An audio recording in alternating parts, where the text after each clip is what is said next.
سمندر بہت بڑا ہے، لیکن ہم اتنا ہی پانی لے سکتے ہیں جتنا ہمارے ہاتھ میں آتا ہے۔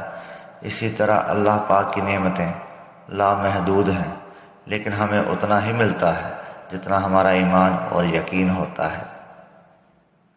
چھوٹی چھوٹی باتیں بڑے بڑے رشتوں میں ایسے بدگمانی کے سوراخ پیدا کر دیتی ہیں کہ انسان ساری عمر ان سوراخوں میں وضاحتوں کی اینٹیں لگا کر بھی اپنے خوبصورت رشتے کو نہیں بچا سکتا۔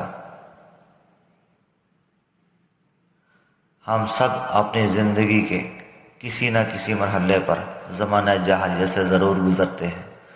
بعض گزر جاتے ہیں، بعض ساری زندگی اسی زمانے میں گزار دیتے ہیں۔ آپ جتنا ڈریں گے لوگ آپ کو مزید ڈرائیں گے۔ جب ڈرنا چھوڑیں گے تو لوگ آپ سے ڈرنے لگیں گے۔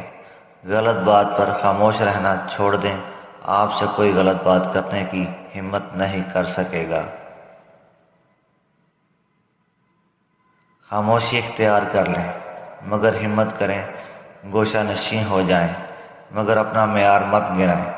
عزت نہ ملے تو کنارہ کشی بہتر ہے، لیکن وقت کی بھیک نہ مانگیں، کیونکہ عزت اور محبت کے بغیر کسی رشتے کا وجود نہیں۔ جن کے اخلاق عمدہ ہیں ان کی صحبت تلاش کریں، لازم نہیں جس کے ارد گرد لوگ جمع ہوں وہ نیک ہو۔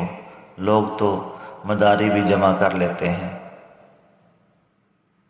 روزانہ سورج کے طلوع ہونے میں زمین والوں کے لیے ایک پیغام ہوتا ہے، اجالے بانٹ دینے سے اجالے کم نہیں ہوتے۔ لوگوں کو فائدہ نہ پہنچا سکو تو نقصان بھی نہ دو، خوش نہ کر سکو تو رنجیدہ بھی نہ کرو، تعریف نہ کر سکو تو غیبت بھی نہ کرو۔ جب کامیابی قریب آتی ہے تو انسان میں دو چیزیں ظاہر ہونا شروع ہو جاتی ہیں۔ نمبر 1، وہ باعمل بننا شروع ہو جاتا ہے۔ نمبر 2، اس کے دل میں تقوی پیدا ہو جاتا ہے۔ غلط فہمی اور غصے سے ہی تعلق ٹوٹتا ہے، ورنہ گلے لگا کر کون کہتا ہے کہ آج سے میرے اور تمہارے درمیان کوئی تعلق نہیں رہا۔